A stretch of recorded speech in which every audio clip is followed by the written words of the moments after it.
Jen the Taxidermy Witch, and I just want to sit down with you for a little bit and talk to you about one of my favorite books about chakras. And this is not a witchcraft book, but it applies like so many things in life. So let me give you a quick, there's the author, and I'm just going to read you a little bit so that you have a little bit more of an understanding about some basics on chakras, or something I just couldn't not read you right now. Alright, so this book is called Eastern Body, Western Mind. What does that mean? Well, we're in the West, and our Western mind is allopathic, is pills for medicine. Now, what we want to strive for is the opposite, is pills to be our last resort, surgeries to be our last resort. So this book is about how to have an Eastern mind and use those type of herbalisms as medicines, but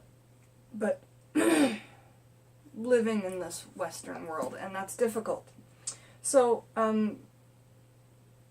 A-N-O-D-E-A, Judith. Anodia, Judith. It says, the book is $18.95 in the US and $23 in Canada, or it was when I purchased it. Yeah, I guess it's been like 10 or 12 years. So it could be more now. Explore the psychology of the chakras. In this groundbreaking book, she brings a fresh approach to the yoga-based Eastern chakra system, placing it within the framework of Western thought, exploring the chakras through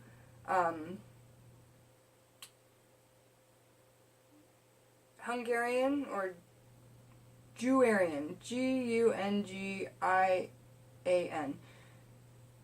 Jungian psychology, somatic therapy, childhood development theory, and metaphysics, which is cool. She creates an elegant and practical system for healing energy imbalances and taking control of your mental and physical health. Each chapter focuses on a single chakra, starting with the description of its characteristics and identity issues. Judith then examines that chakra's particular development patterns, its traumas and abuses, which is so important. No other book I've ever found has that. And how to keep in balance. The unique combination of Eastern and Western theories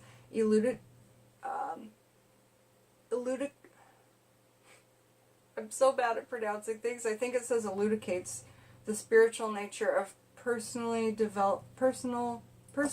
development and how it fits within the structural logic of the body. Seamless bending psychology and spirituality, Eastern body, Western mind creates a complex interpretation of the chakra system and its relevance in Westerners today. Sure to become the next on the chakras and their relation to Western psychologies. Okay, and this woman, A. Judith, is a leading authority of the integration of chakras and therapeutic issues. She is an author of the chakra classic Wheels of Life, along with several other books, audio courses, and the video The Illuminated Chakras, which you could probably find on YouTube. I should look it up.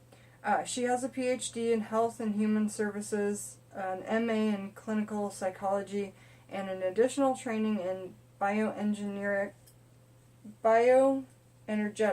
trauma recovery, which is awesome, yoga therapy, and shamanism. She lives in Northern California and travels extensively with trainings and workshops. So, basically, if you need to know chakras from the ground up, all aspects of life, this book breaks it down for you. But the part that I really wanted to share with you guys is so interesting to me.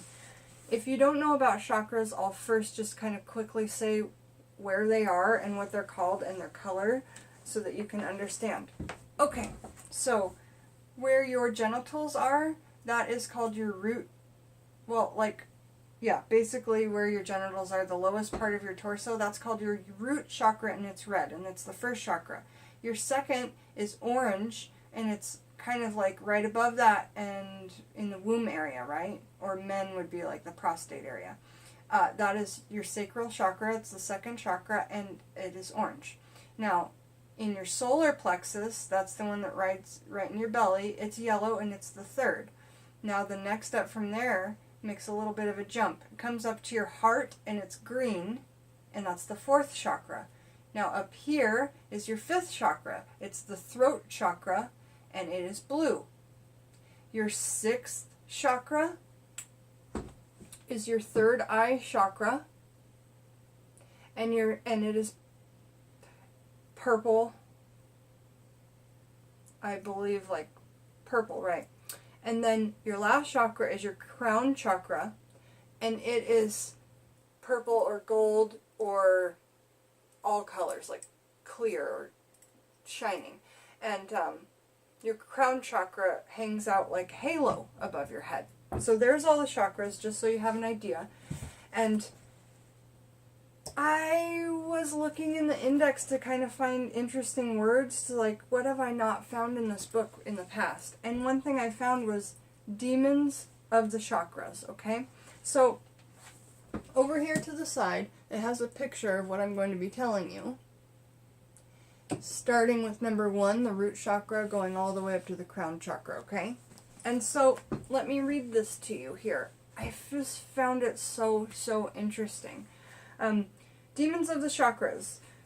The unconscious is not just evil by nature. It is also the source of the highest good. Not only dark, but also light. Not only bestial, semi-human, and demonic, but superhuman, spiritual, and in the classic sense of the word, divine. And that is by C.G. Jung. Okay, that quote there. Each of the chakras have what I come to call a specific demon that interferes with it and undermines its identity. I use the word demon not to denote some kind of evil creature, but as a way of naming the counterforce that seemingly opposes the natural activity of the chakra. The reason I say seemingly is that demons arise to teach us something. A counterforce usually results in strengthening whatever it opposes.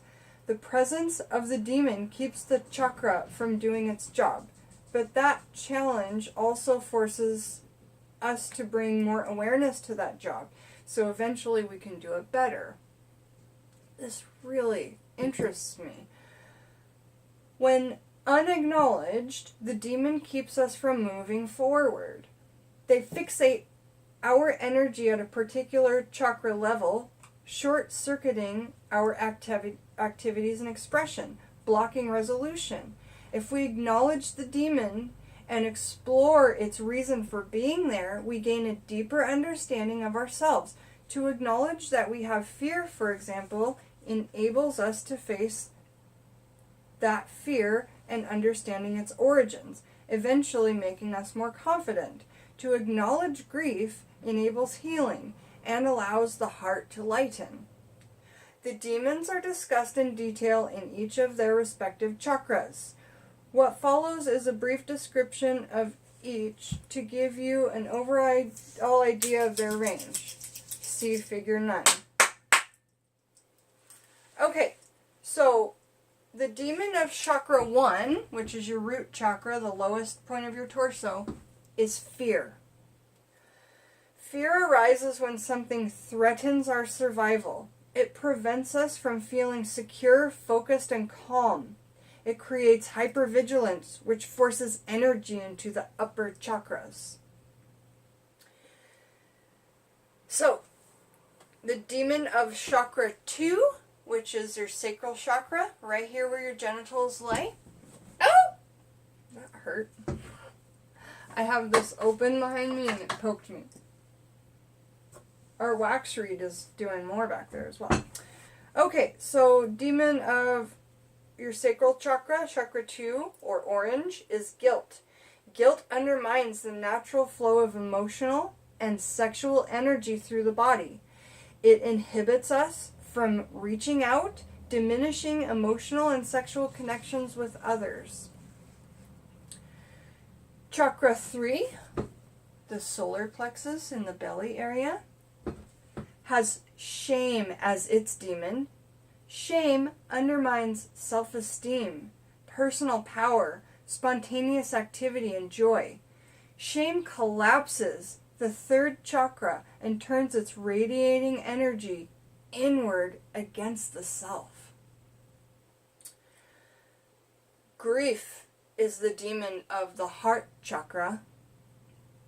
Fourth chakra, heart, green, grief.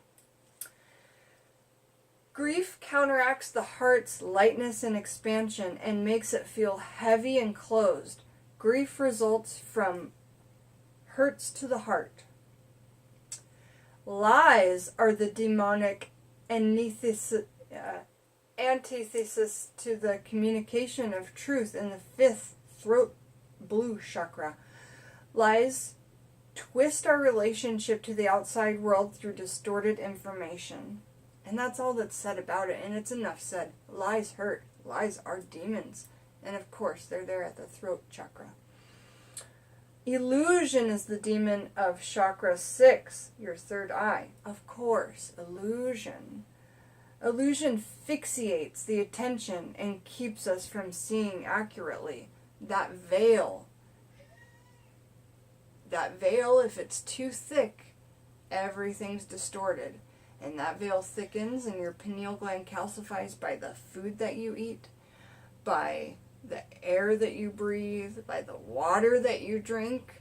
Fluoride in your water, if you're drinking tap water, you are calcifying or you are contributing to the fast calcification of your pineal gland. Not good in witchcraft and meditation and working with your chakras.